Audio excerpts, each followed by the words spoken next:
And you might have like appendix. Yeah, exactly. Some of my no, I was going to say phlegm, but no. Sorry, come on, it wouldn't even. Highbrow. Yes, you're right. They started so promisingly, and it's descended into phlegm talk. All right, well, listen, Rufus, we'll find out what your cultural highlight is going to be after we've heard your musical choice for this week. Yeah, Steve. Well, there's been a bit of talk about the about 2 minutes of pop freedom and beauty in the studio, and regular listeners to the show will know that this show is being panned. I don't, of course, mean that the critics don't like it; they love it. I mean that we're coming out of different speakers, and this Delamitri song. Now I'm already alarmed when I hear the word Delamitri. Six music, new music, Delamitri. I knew this would happen. New to me, all right. Yeah. Well, new to you, maybe. Sure. Is a 2-minute song, which is basically a classic, but it's rather like Baby One More Time, or controversially again, Hanson's song Bop. Right. In that it's a perfect little pop song. And also, the vocals all coming out of the right speaker, and the 12-string and the drums are all coming out of the left speaker. And it's 2 minutes 12 of pop beauty. Roll to me. Delamitri, Roll to Me, Rufus's choice on BBC Six Music.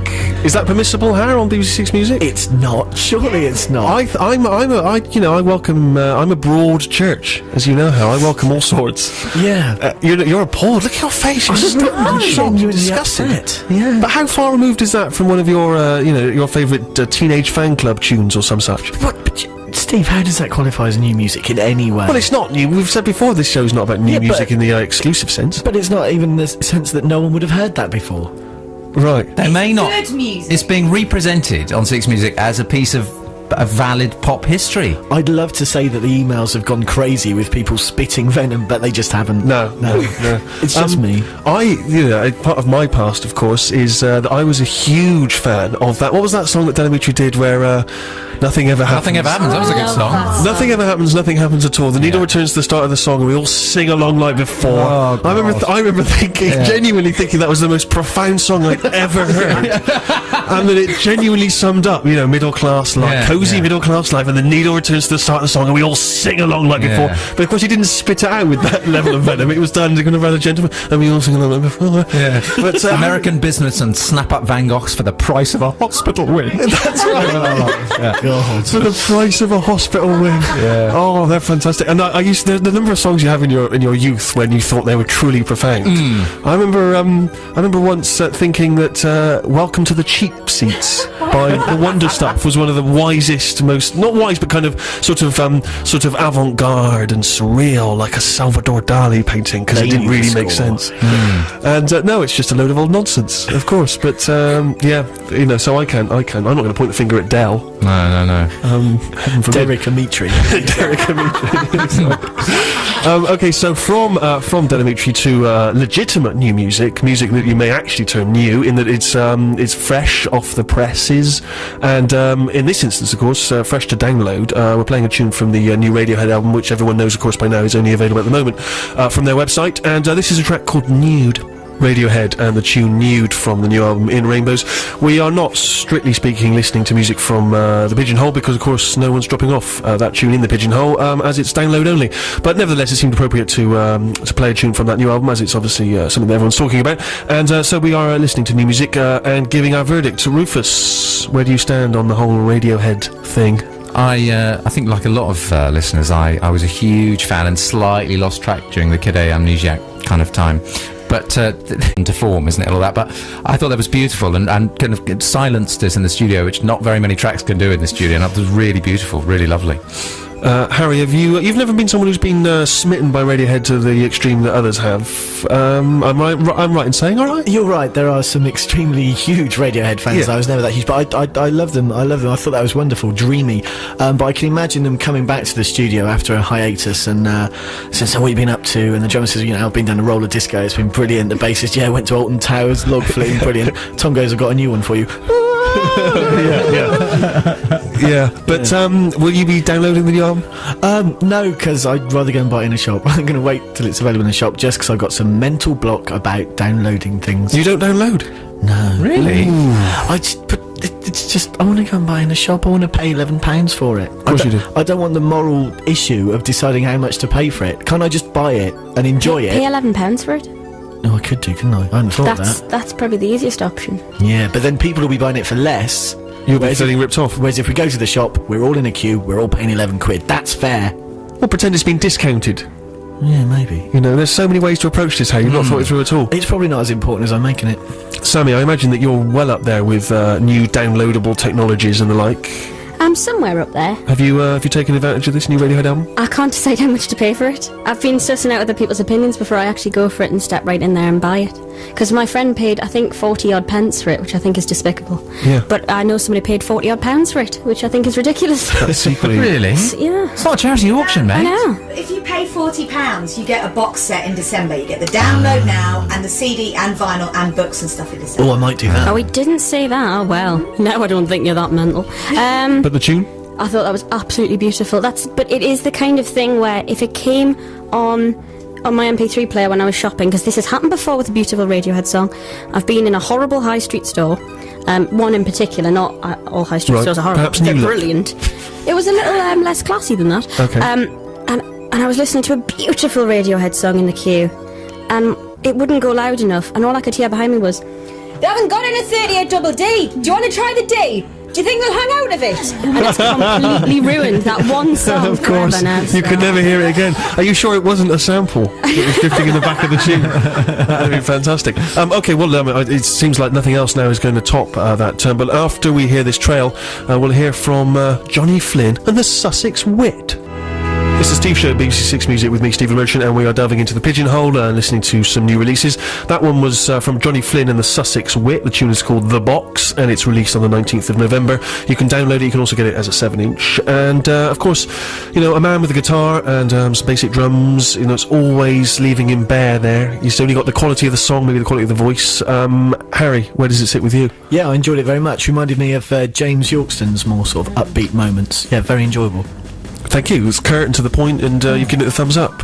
Rufus, imagine it's the sort of thing that would float your boat. It is, Steve. A couple of years ago, I went to a picnic that a friend of mine hosts in Richmond Park. Of course you did. Yeah, in the company of the Deers. It was beautiful. It was like something out of a Shakespearean comedy. Yes. Was it the Duke of Edinburgh? Do you know it wasn't? It was the Duke of York. Was it? Was it really the Duke of York? There's a guy there called Henry Dingle who one of his songs. Henry Dingle. It's fantastic. I love the fact you live in a Jane Austen novel. Yeah, and he's now in a band called Marcel's Permanent Wave, which sound very like this. I'll bring some in next week. But I think, without spoiling anything, we're playing some Richard and Linda Thompson later. They're very much the parents of this sort of music, and I love that kind of. Or everyone was tapping their feet. You can't not tap your feet to a bass drum like that with a picky guitar. It was beautiful, really nice. In previous weeks, of course, we've been enjoying the electronic sounds of the Hot Chip and so on, and I know that those have been things which have very much got your head a banging. Sammy, you're very much one of the kids. You're down with them. You know, you were listening to Mr. Scruff for 12 hours only last Sunday. Is there a place still in your musical collection for that sort of thing? A massive place. One of my favourite bands of all time are a very local Newcastle band. I might bring some of their stuff in next week, and they're called the Caffrey Brothers, and that sounds like something you'd hear at one of their gigs or when they're playing a folk festival in South Shields Park. It was really, really lovely, and I like it because it had a kind of newy vibe, but it's the sort of thing me and my parents could go and see live and both enjoy, which is nice. You're always looking for those. It's always difficult to find the kid-parent combination. You know, if it's not Jules Holland's band, I don't know what else there is. For me, it's a marching band. Of course it is. Yeah. You get to put on your kilt. Yeah. I imagine. Do you have a tartan? No, unfortunately not. Are you allowed to as a non-Scotch? I think the Irish and even some of the Welsh have their own tartans, but no tartan for me. But the band of the Royal Anglian Regiment, you know. I like the fact you knew that much about tartan. Well done. Yeah. We've not put you to the posh test for a while. No. We should maybe do that, just to remind people that you are a legitimate posh. Okay, so that was Johnny Flynn, the Sussex Wit, the box, as I say, released 19th of November. Final tune from the Pigeonhole this week is Helen Love. Helen Love have released around 20 singles and 4 albums, and that is from their forthcoming album, It's My Club and I'll Play What I Want To, which is out apparently in January. That single, It's My Club, released 19th of November, part of the Swansea underground punk pop scene, which I imagine is very vibrant. Rufus, you sometimes dress like a 40-year-old gay man. That's very much the music of a 40-year-old gay man. Did you enjoy it? I thought it was also the music of a 16-year-old child at school in Edmonton. Right. I don't know what that means. It's so specific. It is, isn't it? I imagine trying to eat one of those red licorice laces in under a minute of listening to that song. It just really, really started to grate and taste of sugar and emulsified salt, and it just really started to annoy me. Her voice annoyed me.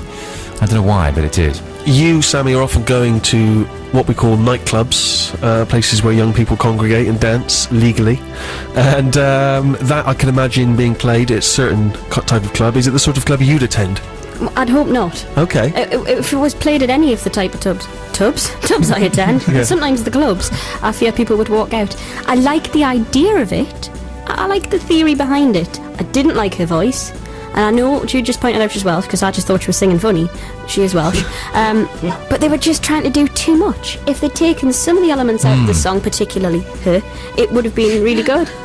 There's often people argue there's a place in anyone's record collection for some kind of frothy pop confection. I'm thinking back to the likes of Shampoo, Biss. Trouble, Biss. Yeah. Would that be sitting in your collection here? It wouldn't be, because I've already got something by Biss, and I'm embarrassed enough about that.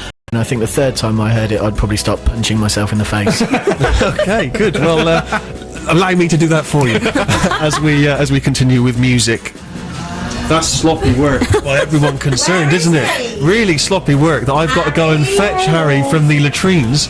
Surely pay attention to the fact that song was under a minute and a half. It's basic of broadcasting, Steve. Coming out of the top of the hour, play a long song, allow the presenters to go and have a slash. Well, since when are you calling yourself a presenter? All right, the oiks, the hired gigglers. The reason I've ushered you back in here so swiftly is, of course, it's time for your musical choice. So that's why I was so panicked. Oh, it's all exciting. I really should have looked at the script, shouldn't I? You're so sloppy. Yeah. Think of the money you're earning. I was working out this week. It's actually worth more to me to stay at home. Well, my tune today, it's not as obscure as I wish it would have been, having played Del Amici earlier, but it's a boring cliche, Steve, about bands having great B-sides. Yes. Why do bands do it? Because it's never a band's legacy. You never see any 100 greatest B-sides lists. Sure. If Oasis had have saved some of their early B-sides, then Be Here Now wouldn't have been a steaming pile of cack.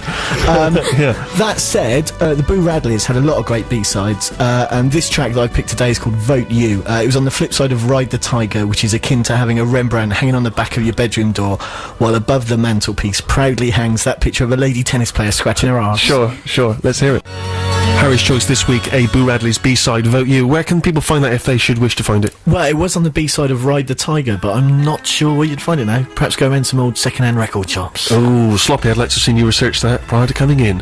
Hey, you mentioned 100 greatest B-sides. I can't help but feel that's some kind of Six Music Bank Holiday special just waiting to happen, isn't it? Let's do it. Copyright, trademark, Harry. Nice work. Cheers. Okay, so as I said before, I wanted to make the show a little bit more culturally upmarket. We have been dumbing down of recent months since we began in January. And one of the things that I always feel is a huge gap in my cultural life is, of course, books. And so, in an effort to educate you, the listeners, and us here in the studio, we're going to have some kind of book slot. For the first time only, we've got a jingle. Have a listen.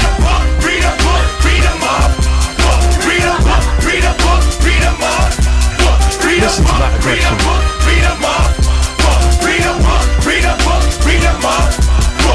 Brilliant. That's great, because that's adrenalised the youth of today now who are listening. They would never have thought I really feel like reading a book. Yeah, you do, don't you? And they've put down their PlayStations and whatnot, and they're all primed. And so I welcome a friend of mine, and also a former Booker long list, that's true, also a novelist as well. Matt Thorne, please welcome Matt. Here, he's written a number of books. We can perhaps talk about them later, but we want to get right into the thick of it straight away. Matt, my first question to you is the book scene good at the moment? Is there a lot of exciting work out there, or are we in the doldrums, as I feel we are with movies? No, I think it's a good time for books. It's always an exciting time for books, I think, but this is a particularly good year. There's a lot of strong novels